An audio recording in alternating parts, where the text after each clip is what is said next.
네, 다시 베네수엘라 상황 살펴보겠습니다. 트럼프 대통령이 베네수엘라 부통령을 향해 옳은 일을 하지 않는다면 매우 큰 대가를 치르게 된다고 경고했습니다.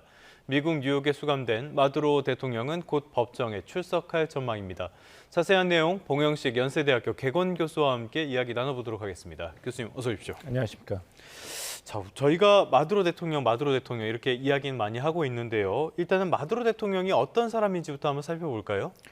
마두로 대통령은 이전 전임 대통령으로 반미의 각을 세웠던 휴고 차베스 대통령의 후계자라고 보시면 되겠습니다. 예. 버스 기사 출신으로서 휴고 차베스의 후계자로 정치적인 경력을 쌓아왔는데요. 2013년부터 대통령 3선에 성공을 했죠. 하지만 이제 대통령 선거 때마다 그 부정선거 논란이 그렇죠, 있었습니다. 예. 특히 2024년에는 그게 심했고요. 21세기 사회주의와 반미 강화를 주장하면서 사실 이제 미국 정부는 트럼프 대통령 일기 그리고 조 바이든 행정부 그리고 이번에 트럼프 행정부 2기 때도 이 마두로를 정당한 베네수엘라의 대통령으로 인정하지 않았습니다. 예. 이것이 굉장히 중요한 것이 무엇이냐면은 이번에 이 마두로 대통령과 그 부인 체포가 위법이다 이런 논란이 있지 않습니까? 예. 그렇다면은 이제 뉴욕 맨하탄 하급 법원에서 이 재판이 진행될 텐데 예전에 파나마에서 실질적인 권력자였던 노리에가 사령관을 체포했을 때 그 노리에가 변호단이 내세운 무죄의 주장의 근거는 두 개였습니다. 네. 첫째는 이 체포가 불법이었다. 그래서 이렇게 재판을 하면 안 된다. 예. 두 번째는 나는 국가 수반이다. 그래서 국제법상으로 국가 원수는 면책권이 있다. 그래서 재판이 성립이 안 된다고 주장을 했는데 예. 이 마두로 베네수엘라 대통령을 이번뿐만 아니라 꾸준히 미국 정부가 공화당도 그렇고 민주당도 그렇고 장기적으로 대통령으로 인정하지 않았습니다. 네네네. 외국 대통령을 대통령으로 인정하는 권한은 미국 헌법상 미국 의회가 있는 것이 아니라 미국 대통령이 정하는 것입니다. 그래서 꾸준히 루비오 국무장관뿐만 아니라 트럼프 대통령도 그렇고 그 전에 트럼프 대통령과 원수지간인 조 바이든 민주당 대통령조차도 대통령이 아니라 그랬어요. 네네. 마두로는 대통령이 아니다. 베네수엘라 대통령 우리 미국은 인정을 안 한다고 했기 때문에 미국 내부에서 어찌됐건 대통령으로 인정이 안 그렇죠. 되는 거네요. 그러니까 그렇다면. 재판이 성립할 수 있는 것이죠. 나는 베네수엘라의 국가 원수기 때문에 면책권이 있다고 아무리 주장을 해도 미국 정부에서는 할 말이 있는 것이에요. 재판은 진행된다는 것이죠. 그래서 또 하나는 이제 불법 체포기 때문에 재판이 진행 안 된다고 하는데 이것도 미국의 이제 법 원칙상으로는 네. 이 혐의자가 어떻게 재판을 받게 되었는지 재판정에 출석했는지는 유죄 무죄 판결에 그리고 재판 성립에 영향을 미치지 않는다는 원칙이 있습니다. 네.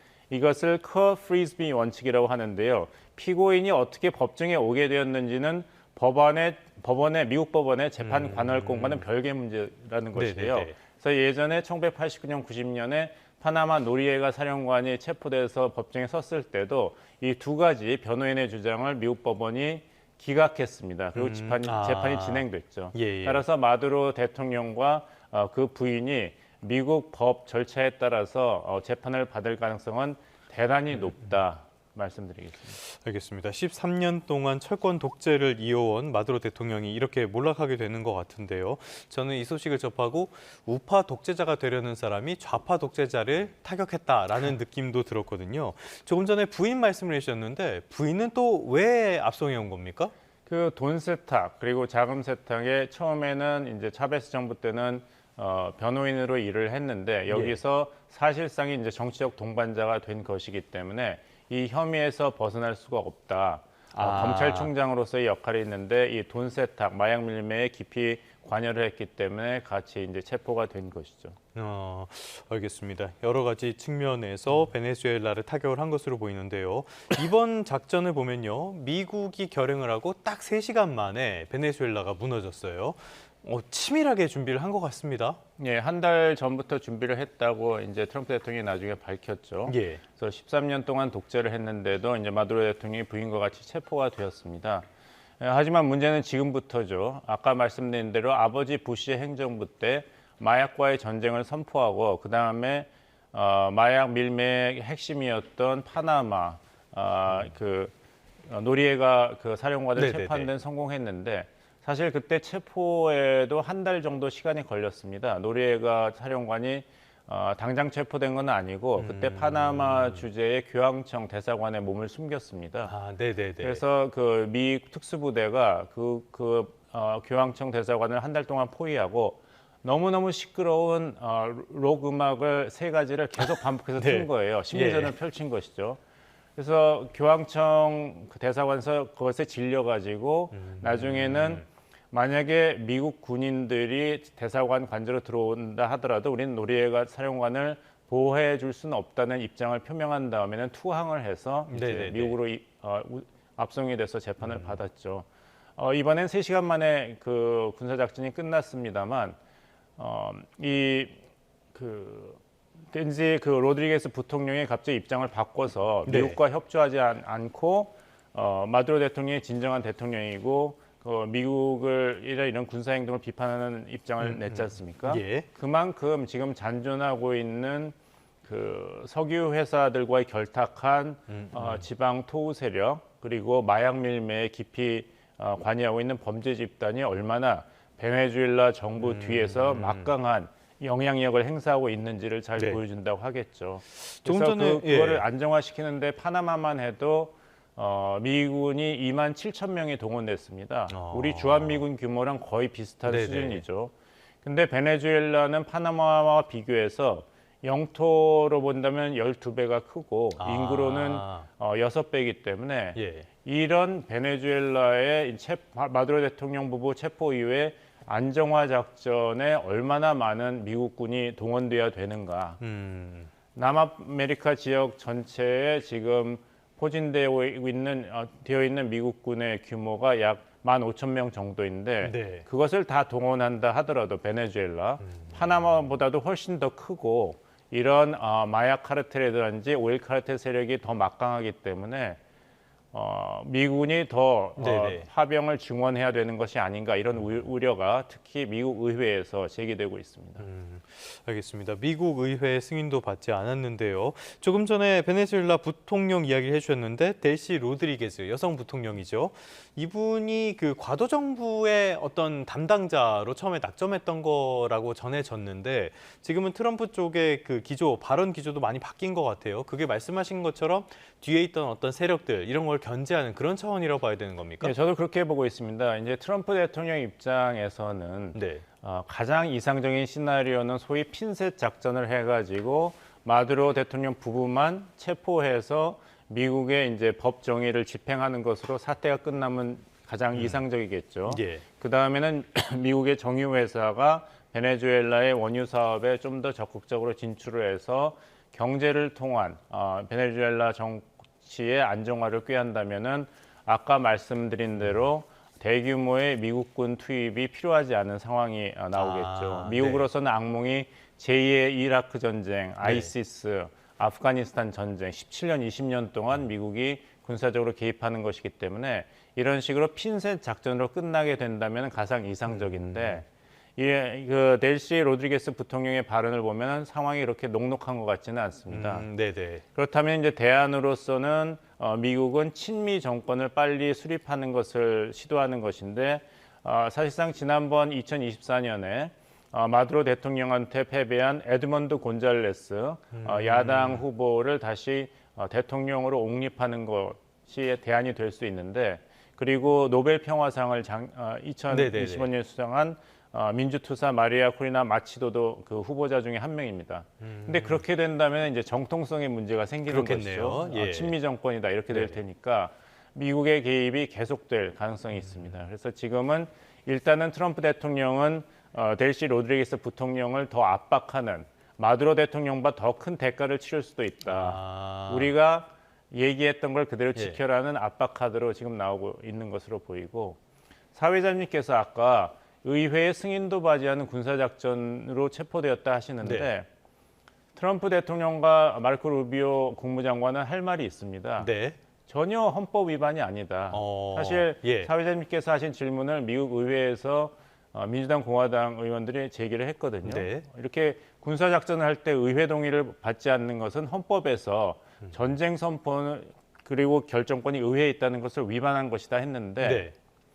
트럼프 행정부의 대답은 이건 군사작전이 아니다. 아, 전쟁이 아니다. 아니다. 예. 법 집행이라는 거예요. 아, 예. 법무부가 이미 체포영장이 발부돼 있고 현상금도 걸려 있는 마두로 베네수엘라 대통령 도주자입니다. 미국 예. 법무부의 입장은 도주자를 체포하는데 미국 펜타곤의 지원을 요청했고 미국 군대가 지원을 한 것에 불과한 것입니다. 이거는 영장 집행이고 체포이고 여기서 미국군이 법무부의 요청을 받아들여서 지원을 한 것이기 때문에 예를 들면은 지금 동남아시아에서 그 한국인을 대상으로 범죄가 많이 일어났지 않습니까? 예. 근데 거기서 우리 법무부가 그 범죄 카르텔의 수장을 체포하기 위해서 한국군에게 이런 군사 지원을 요청해서 거기서 무력 충돌이 났지만 그 범죄 조직의 수장을 체포했다면은 그것은 한국 대통령이 헌법을 위반해서 함부로 국회의 동의 없이 전쟁을 수행한 것이 아니죠. 그것은 한국 법무부의 체포영장을 집행한 것이기 때문에 이것은 헌법 위반이 아니라는 것이 미국 트럼프 행정부와 마르코 루비오 국무장관의 설명입니다.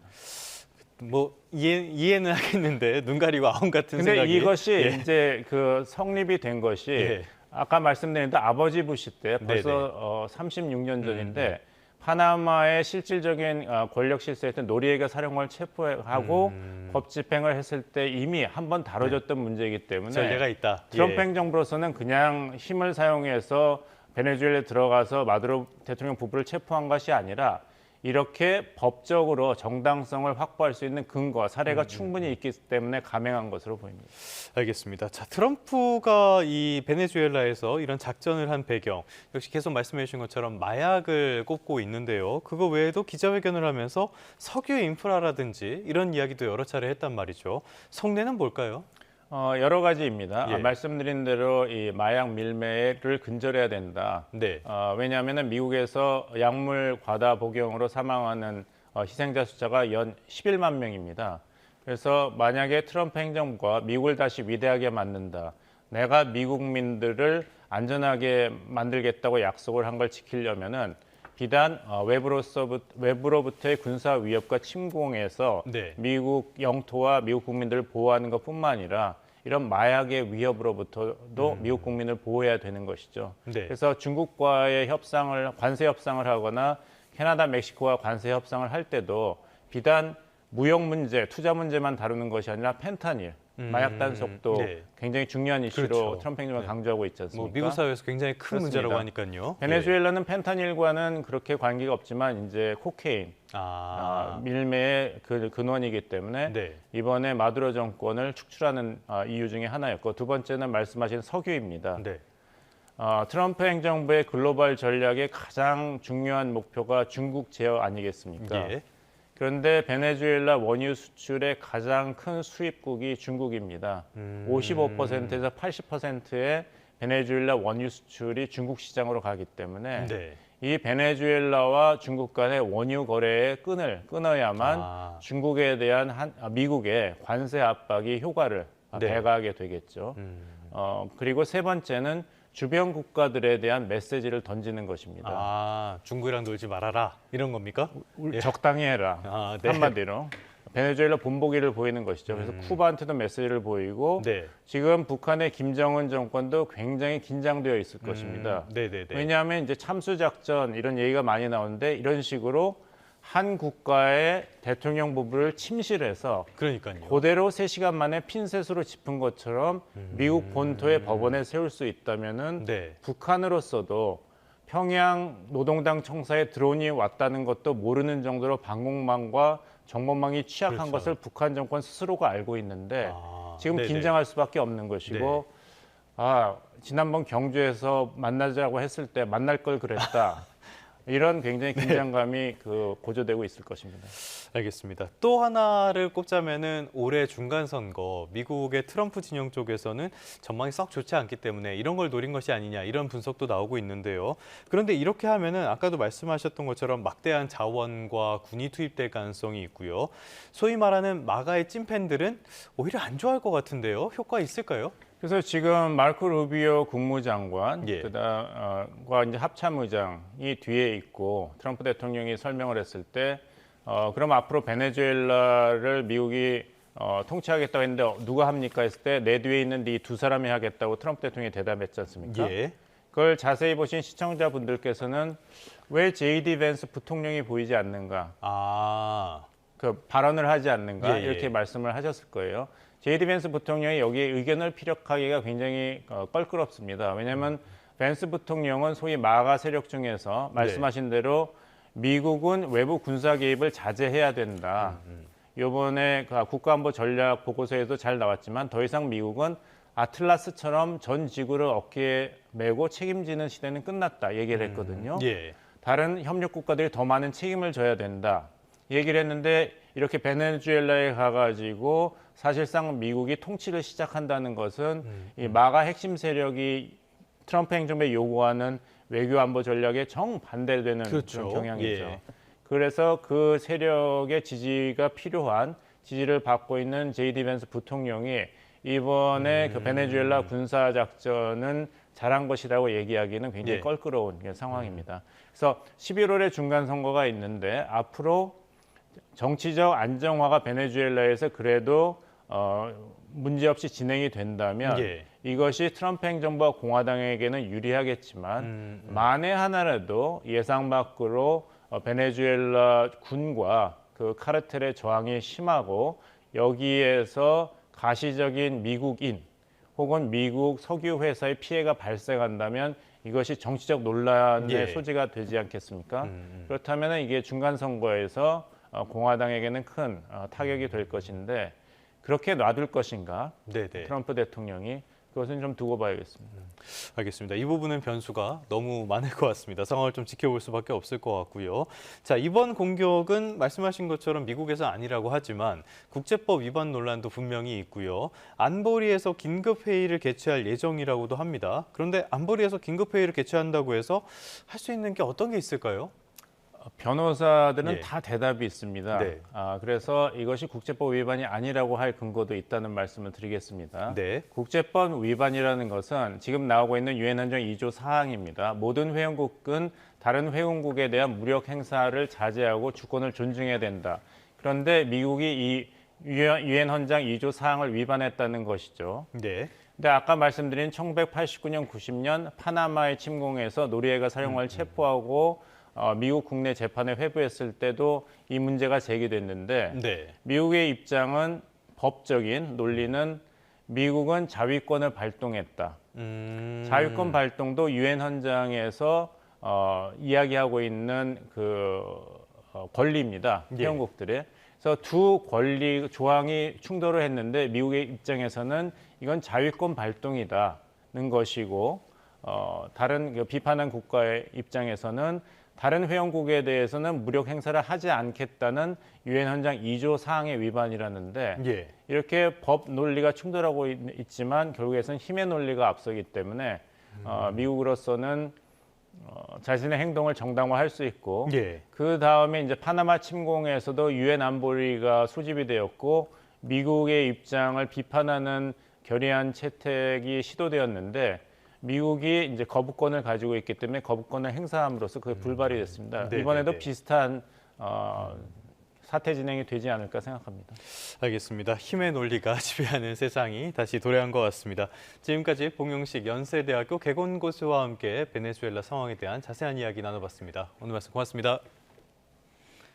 이재명 대통령이 대한민국 정상으로는 8년여 만에 중국을 국빈 방문했습니다. 시진핑 주석과의 한중 정상회담은 오늘 열리는데 한반도 평화와 한한령 등 양국 간 핵심 현안이 논의될 것으로 보입니다. 강진원 기자입니다. 베이징 서우두 국제공항에 착륙한 공군 1호기에서 이재명 대통령과 김혜경 여사가 내립니다. 2019년 12월 이후 6년여 만, 국빈 자격으론 2017년 12월 이후 8년여 만에 대한민국 정상이 중국 땅을 밟는 겁니다. 중국 공산당 중앙위원이기도 한 인허진 과학기술부 장관 등 고위급 인사들이 영접에 나서는 등 중국은 공항에서부터 이 대통령 내외를 환대했습니다. 환영 행사 이후 이 대통령은 베이징 도심으로 이동해 현지 우리 교민들을 격려했습니다. 다시 정상을 복구해서 앞으로 더 깊고 넓은 한중 관계 발전을 향해서 나아가는 새로운 출발점이 되기를 기대합니다. 이 대통령의 3박 4일 중국 방문 일정 가운데 하이라이트는 오늘 펼쳐집니다. 우선 오전엔 국내 주요 그룹 총수 등 재계 대표들과 한중 비즈니스 포럼에 참석해 양국 간 경제 협력 확대 방안을 논의합니다. 오후엔 시진핑 중국 국가주석을 만납니다. 지난해 11월 경주 에이펙 대 이후 2달여 만에 다시 대면한 두 정상은 공식 환영식과 정상회담, MOU 서명식, 국빈 만찬 등 빽빽한 시간표를 함께합니다. 한반도 평화와 한한령 완화 등을 포함한 경제 현안, 중국이 설치한 서해 구조물 등 양국 간 핵심 의제들이 테이블에 오를 거로 보입니다. 중국은 타이완 문제와 관련해 하나의 중국 원칙에 대한 지지를 거듭 요청할 수도 있습니다. 우리의 전략적 자율성을 강조하는 이 대통령은 앞서 중국 CCTV와 인터뷰에선 하나의 중국을 지지한다는 언급 대신 존중한다는 표현을 썼습니다. 청와대 내부에선 시진핑 주석을 통한 김정은 북한 국무위원장과 대화 모색도 시도해보려는 기류가 감지됩니다. 북한이 이 대통령 방중 당일 탄도미사일 발사로 무력 시위에 나선 만큼 한중 정상 간 북한 관련 대화에 더욱 관심이 쏠립니다. 베이징에서 YTN 강진원입니다. 네, 더불어민주당이 공천 헌금 의혹은 개인의 일탈일 뿐 시스템 전반의 문제가 아니라면서 파장 차단에 안간힘을 쓰고 있습니다. 국민의힘은 김현지 청와대 부속실장, 나아가서 이재명 대통령이 이번 사태를 묵인하고 또 은폐한 정황이 있다고 판을 키우면서 특검 카드를 꺼내들었습니다. 강민경 기자입니다. 민주당 지도부는 주말 내내 공천 헌금 의혹을 수습하는 데 주력했습니다. 정청래 대표는 물론 당 살림을 총괄하는 조승래 사무총장까지 나서 불미스러운 일로 걱정 끼쳐 죄송하다, 전화위복 계기로 삼겠다며 머리를 숙였습니다. 바늘 하나라도 셀 수 없는 그런 빈틈이 없도록. 다만 이번 사안은 개별 인사의 일탈일 뿐 시스템상의 문제는 아니라고 못 박았습니다. 2022년 지방선거와 2020년 총선에 대한 전수조사도 하지 않겠다고 일축했습니다. 이 시스템상의 문제가 있었다고 보여지지는 않습니다. 개별 인사들의 일탈 그리고 그로 인한 문제들이라고 보고 있기 때문에 국민의힘은 그야말로 파죽지세, 꼬리 자르기 말고 여권이 좋아하는 특검으로 공천 헌금 수수는 물론 묵인과 은폐 의혹까지 싹 털어보자며 파상 공세를 퍼부었습니다. 특히 지난 2024년 민주당 이수진 전 의원이 김병기 전 원내대표의 공천 헌금 수수 의혹을 제보했을 당시 이재명 당대표와 김현지 보좌관이 이를 뭉갠 정황이 있다고 파고들었습니다. 이재명 대통령과 김현지 실장이 탄원서를 보고받고도 왜 수사를 의뢰하지 않고 당사자에게 넘겼는지. 이수진 전 의원의 보좌관과 김현지 당시 보좌관 사이 통화 녹취까지 있는 걸로 알려지며 국민의힘은 한껏 자신감을 얻은 분위기입니다. 장동혁 대표도 강선우 의원이 자신 있게 단수 공천을 한 건 김병기 전 원내대표보다 윗선인 뒷배가 있기 때문이라며 특검을 주장했습니다.